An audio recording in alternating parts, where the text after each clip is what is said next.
Tales from the Apartments.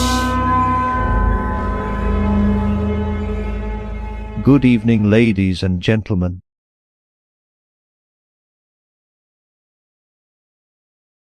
Now, if the story I'm about to tell you seems too good to be true, well, that's because it is. I remember the first day I met him. He was wearing a baseball cap with a Navy insignia on it and smoking cheap cigarettes at the bench with the one percenter moped biker. By the way, the biker now has purple hair. You just can't make this shit up. Anyway, the man in question must have been about 80 years old, and with all due respect, he served in the armed forces, I believe on a ship. That said, the first day I met him, he told me about the time that he met supposedly John Wayne himself, the Duke. He told me that John Wayne hired him to be a security guard in his mansion out there in Hollywood. But he said he panicked at night and shot John Wayne's stuffed standing grizzly bear with a machine gun right in the nuts and blasted a bunch of holes right in that grizzly bear that he had stuffed in John Wayne's stuffed bear. Now, don't get me wrong. I've seen many a stuffed beavers with holes in them, but never a taxidermist bear for a movie star, no less. Anyway, he said John Wayne gave him a stern look and looked him in the eye and said, "Don't you ever shoot my bear again." I can only assume because he would have found it to be unbearable.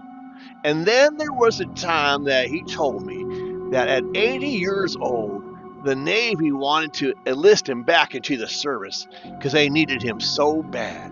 So he was flown to an aircraft carrier where none other than Donald Trump himself gave him a Medal of Honor, looked him in the eye on that aircraft carrier and said, "I personally demanded that you be reinstated in the Navy because you, sir, are a legend." He also used to tell me he had a 1965 rare Shelby Cobra that he kept in his storage shed right next to his commemorative Andy Griffin limited edition plate collection. But for some reason, he never drove anywhere and had to walk all the time he wanted to get anywhere. But he told me he bought it off a one-legged hooker in Vegas for $500, a bottle of Jack Daniels, and half a pack of Marlboro Reds. I asked him why he never drove it, and he looked me in the eye and said, because the cigarette lighter didn't work in it. Sometimes his story would change, and all of a sudden it became a 55 Corvette or a 64 GTO. So I guess that car has shape-shifting abilities from another world. And then there was a time he told me he was molested by Sasquatch himself. He told me that Sasquatch bought him some flowers and tried to sweet-talk him. But then he said no means no.